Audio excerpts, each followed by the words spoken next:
Dunia pertanian saat ini menghadapi kondisi yang penuh tantangan akibat pandemi COVID-19, Jumlah penambahan pasien COVID-19 di Indonesia meningkat pesat. perubahan iklim, maupun perang Rusia-Ukraina, mengakibatkan ancaman pada harga bahan pangan meningkat tajam, sehingga banyak negara yang telah mengalami inflasi sangat tinggi. Diketahui salah satu penyebabnya karena adanya kelangkaan pupuk yang akan berimbas pada krisis pangan. Menghadapi hal tersebut, Kementerian Pertanian bergerak cepat, yakni melakukan berbagai terobosan untuk mengurangi ketergantungan pupuk kimia yang kian langka. Masing-masing petani sebenarnya kalau dia diajarkan membuat pupuk kompos, ini sangat membantu. Bersama dengan BPSDM, melatihkan tentang bagaimana menghadirkan pupuk-pupuk dengan alam yang ada di sekitar. Integrasi pertanian dan peternakan perlu diperkenalkan serta diterapkan lebih luas melalui diseminasi kepada petani.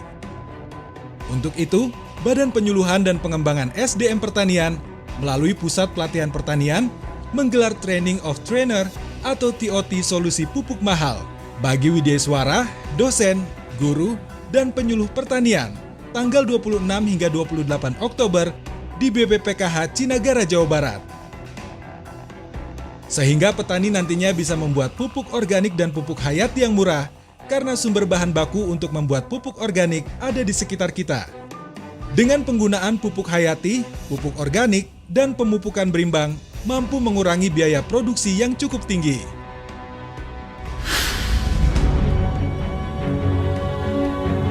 Diharapkan seluruh ilmu dan materi yang diberikan dapat diimplementasikan dengan masif, sehingga para penyuluh pertanian, widyaswara, para dosen serta guru nantinya bisa mendiseminasikan informasi kepada petani dan mahasiswa serta siswa sekolah pertanian agar mereka bisa menerapkan inovasi yang telah diberikan untuk membuat pupuk organik sendiri. Saya menyambut baik dan saya mensupport adanya kegiatan Training of Trainers mengenai solusi pupuk mahal bagi para penyuluh, widyaswara, dosen, dan para guru. Dan tentu saya berharap segera lakukan TOF, Training of Farmers, sampaikan bagaimana solusi pupuk mahal ini kepada para petani, kepada seluruh praktisi pertanian kita.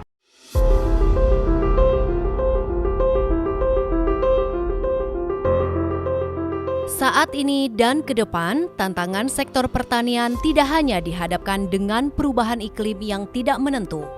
Namun, produksi dan produktivitas pertanian juga dipengaruhi faktor sumber daya lahan dan infrastruktur.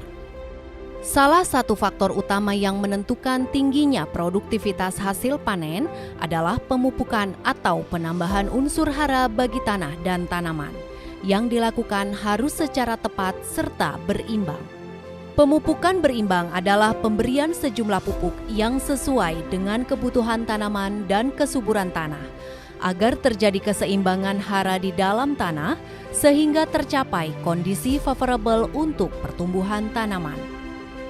Perlu diingat, pemupukan hanya untuk menambahkan unsur hara yang ketersediaannya di dalam tanah kurang, dan tidak perlu bagi hara yang ketersediaannya sudah cukup.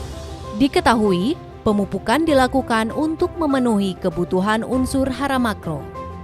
Pemupukan berimbang ini guna meningkatkan produktivitas dan mutu hasil pertanian, meningkatkan efisiensi pemupukan, meningkatkan kesuburan dan kelestarian tanah, serta menghindari pencemaran lingkungan dan keracunan tanaman. Hal ini sangat penting agar keseimbangan hara di dalam tanah optimal. Maka sebelum pemberian pupuk anorganik, tanah perlu dibenahi terlebih dahulu dengan penggunaan pembenah tanah, pupuk organik, dan pupuk hayati. Sementara itu, pemupukan berimbang memiliki filosofi, di antaranya kebutuhan hara tanaman, keseimbangan hara dalam tanah, penggunaan bahan pembenah tanah, pupuk organik, pupuk hayati, dan pupuk anorganik, serta peran pemupukan berimbang dalam meningkatkan produktivitas dan daya saing. Seperti halnya manusia dan binatang, tanaman juga memerlukan makanan setelah oksigen dan air.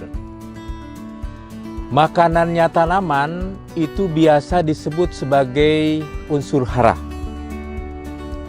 Jadi unsur hara itu diperlukan untuk pertumbuhan tanaman. Pupuk adalah suatu bahan yang mengandung unsur hara dalam dosis tinggi. Oleh karena itu, pupuk diberikan ke dalam tanah untuk memberikan makanan bagi tanaman. Namun demikian, sesungguhnya tanah ini juga menyediakan unsur hara sebagian kecil, ya. Selain itu, unsur hara juga bisa berasal dari sisa-sisa tanaman, jerami sisa tanaman, ya. Termasuk unsur hara juga bisa berasal dari sekam seperti ini. Ya. Konsep pemupukan berimbang adalah memberikan pupuk dalam jumlah yang secukupnya agar keseimbangan hara di dalam tanah optimal. Maka sebelum pemberian pupuk, tanahnya harus dibenahi dulu, atau tanah harus diberi pembenah tanah. Kalau tanahnya itu masam, maka kita harus berikan kapur atau dolomit, ya, agar pH-nya mendekati netral sehingga keseimbangan haranya baik. Selain itu, kalau tanahnya kadar bahan organiknya rendah, ya, seperti di Indonesia ini, maka tanah perlu diberi pupuk organik dulu, atau kompos, atau pupuk kandang. Selain itu juga, agar keseimbangan hara betul-betul tercapai secara maksimal, pupuk hayati sangat penting. Ya. Pupuk hayati juga diberikan bersamaan dengan kompos, bersamaan dengan pupuk kimia. Ya. Kalau unsur hara yang sudah ada di dalam tanah, berarti yang ditambahkannya itu kekurangannya saja. Tidak perlu ditambahkan terlalu banyak. Konsep pemupukan berimbang itu adalah penambahan sejumlah pupuk untuk membuat keseimbangan di hara di dalam tanah itu favorable atau kondusif untuk pertumbuhan tanaman, ya, sehingga tanaman memberikan performance, ya, atau penampilan yang baik, yang akhirnya produksi menjadi tinggi. Sekali lagi, di dalam pemupukan berimbang, berikan pupuk secukupnya. Ya. Berikan pupuk secukupnya berarti tidak berlebih.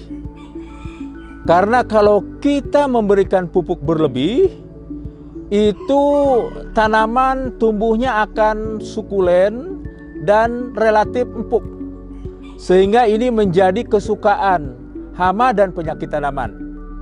Oleh karena itu, kalau kita memupuk berlebih, itu akan meningkatkan risiko terserang hama penyakit. Selain itu, untuk tanaman padi, ya, termasuk juga jagung, kalau pemberian pupuk terlalu banyak, dia akan mudah roboh. Ya. Dan tentu kalau udah roboh, dia akan mengurangi produktivitas. Selain itu, kalau kita memupuk berlebih, juga itu namanya pemborosan, ya, tidak efisien. Dan yang paling penting, kalau kita memupuk berlebih, maka pupuk tersebut, ya, seperti halnya urea, itu karena dia sifatnya mudah larut, dia akan mudah pergi kemana-mana.